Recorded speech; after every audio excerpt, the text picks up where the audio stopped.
माझा चोक्या. अगं नवऱ्याला सख्या तर म्हणावं. मी का म्हणले मग? सगळ्यात हे महाराज सगळ्याच म्हणाले मालकीन तुमच्या कानामध्ये माती पडली आहे. एवढं आरती करणारीस तुला कमी वैकुंठाला गेलो वाटलं का? असं कसं रे तुम्ही गेल्यावर का मला रडायचं बघा राव. जितक्यापणे रडून आवाज पडून गेला म्हणलं. तुला पुत्र मधुरीने जीव कर रडायला. का बरं? तुझी आरती ठेव म्हणला. का बरं? तुझी आरती तर नको मला. का बरं? चांगली आरती येत असली तर मला म्हणारी. दुसरी म्हणून लाव. हा दुसरी इकडे बरं. त्याला तर म्हणलं तू काय म्हणे कर माणूस आपाप जिरे.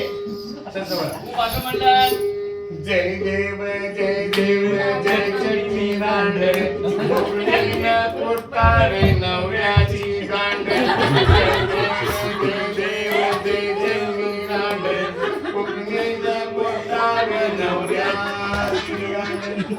फुकणी नको मोठं मुसळ घे. मुसळाला बारीक वाटा येते.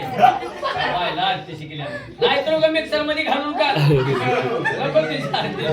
मुळीच नव्हतं रे काना माझ्या मना खरंच नव्हतं रे काना माझ्या मना तुझ्यासाठी आले वना काना रे तुझ्यासाठी आले वना खरंच काना तुझ्यासाठी आले वना.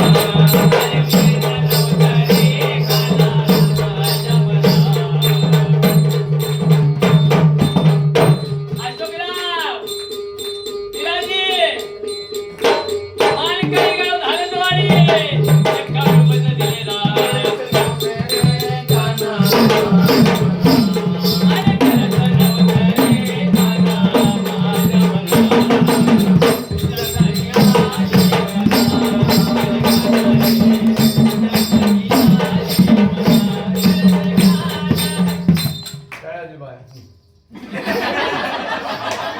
मुळीच नव्हतं रे काना माझ्या मना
सांगा तर